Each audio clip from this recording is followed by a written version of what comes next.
Hey, this is Peter, aka Deuce. You can find me on Instagram at Deuce Bradshaw or at Tampa Photographer. I'm here today with my main man at Jason Allen 127 and our model Virginia at Pink Sparkling Glitter. And we're here today to do the One Reflector Challenge.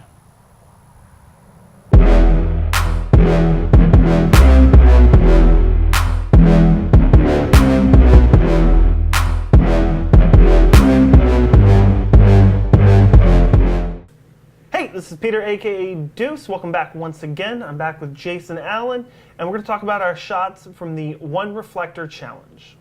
All right, so as you guys kind of saw, I used the term One Reflector as in the term 1, 5, and 1 reflector. So I tried a little bit with just using the reflector by itself, but that was kind of boring. So I decided to split the reflector apart and use it kind of like a clamshell light. And the shots came out great. I was watching him shoot, and I was a little jealous of the bending of the rules that he did, but I stuck with the challenge, and I just went with the one light mod. Using the same 5-in-1 reflector, I used the champagne-colored side of the reflector, which is half silver, half gold. Gives you a little bit of a warming tone to the reflected light. And I think you were smart to use the clamp rather than trying to hold it yourself, because Yeah. I clearly had a little bit of problem doing that, which is one of the reasons why I did go to just the scrim, the diffuser panel, and allow the reflection as well.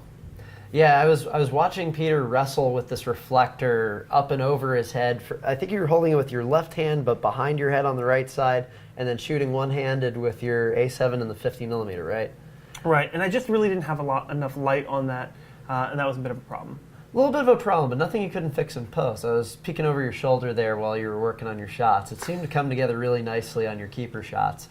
Myself, I didn't want to wrestle with it, and I wanted a little bit more working distance between me and the subject on this because I wanted to go full length. Our model, Virginia, came to us for this shoot wearing a beautiful, beautiful lace dress and some really nice heels. So I wanted to make sure to capture all that in the shot. I got some really close-up shots of her the last shoot we did with her. So I wanted to go full length and from very far back, and wrestling, the reflector just wasn't going to do it. So I employed a C-stand to do the holding for me. Which was not without its problems. It sank into the ground a little bit at one time when we put a sandbag on it. And then, of course, where I chose to shoot was the den of all mosquitoes ever. I must have gotten bit about 25 times in the 20 minutes or so we were outside the car between shoots. Yeah, it was pretty bad. My legs are not feeling good right now, but Benadryl is awesome. So we're going to take a look at the shots, and curious to hear what you think. All right, so here are my shots. Now, I started off by holding the reflector like we talked about before. So those worked. Virginia had some great posing, but I was getting a lot of that specular highlight and light that was coming through. And once I realized I didn't like that and it wasn't working, I went ahead and did the switch. And by using that scrim, I was able to get this gorgeous soft light onto her skin, which worked out really well. And I had her try a couple of different poses. I had a couple issues with the posing. We'll talk about that in a little bit. But overall, I like the overall look of the light on these. I think I could have done a better job posing her, and I think there's a lot of issues that I had with regards to that. Yeah, I think once we were out there in the heat for a little bit, both of us kind of fell into the trap of the cement shoes we were talking about in one of our previous episodes, where when you get comfortable and you're happy with the background, you forget to tell the model to move their feet. So, you know, then it just becomes repetitive shot after shot. There's only so many things you can do with turning this way or that without moving your feet. So I think we both fell into the trap on that one with the cement boots. All right, so let's see Jason's shots. All right, so the location that we were at had a lot of different looks to it. And one of the areas that I chose to shoot towards, again, I was working long lens, so I was only using a very narrow slice of the background, had a lot of nice flora in the background, backlit by the sun.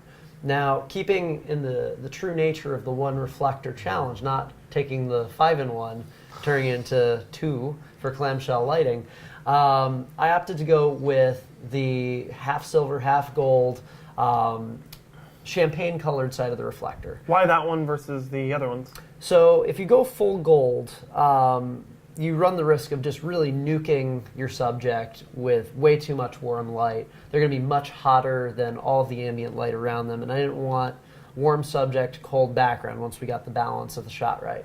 And if you go with a silver reflector, you're going to throw a lot more light, because the closer to white or directly reflective that you get, like a mirror, silver's damn near what a mirror will throw back at the subject. You get about 90% of direct sunlight reflected off of it. So I wanted the subject to be able to have her eyes open during the shot. And since I was using it as my key light and not as fill from below the chin line, I didn't want her trying to stare into the sun all morning long while we were shooting her, because, I didn't want her to go blind. So I went with the slight warming edge on that, and I chose a background initially that turned out to be too dark. So this is something we were talking about in a previous episode with the same model, where she has a very nice curvy figure, and we don't want to lose that in the background, and that's exactly what happened here in this first shot. Love the expression, love the look, and I just really like how the direct sunlight is kind of creating almost a glow around her. It frames her nicely on the camera left side, but on the camera right side, you can see in this shot, her figure just blends right into the background. And so while a client would probably be happy with this, I would probably be reluctant to show it to them unless it was a safety shot and I didn't get anything else I could use. The shots that I really liked from my set were once I pivoted about, I guess, 45 degrees to the right. So the sun was still hitting her, but this time more on the quarter. So we were seeing a little bit more of it kind of falling towards her face. And I was using her hair to kind of keep that off of her face. And I was using the reflector high on a C-stand, just out of frame, like millimeters out of frame on this one, where the results were just frankly surprising to me.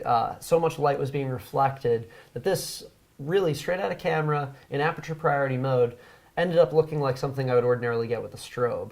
And I think I'm going to be using this a lot more in the future, actually, because carrying a 5-in-1 reflector is a lot easier than carrying, a Profoto B1, or worrying about if you brought fresh batteries for a speed light and waiting for a flash to recycle. You can shoot at continuous high using a reflector. So that's exactly what I did. We can see here in this shot that our model Virginia is actually jumping. And first off, she's really brave for jumping in 3-inch heels on kind of marshy Florida grass, right? But she was a total trooper about this.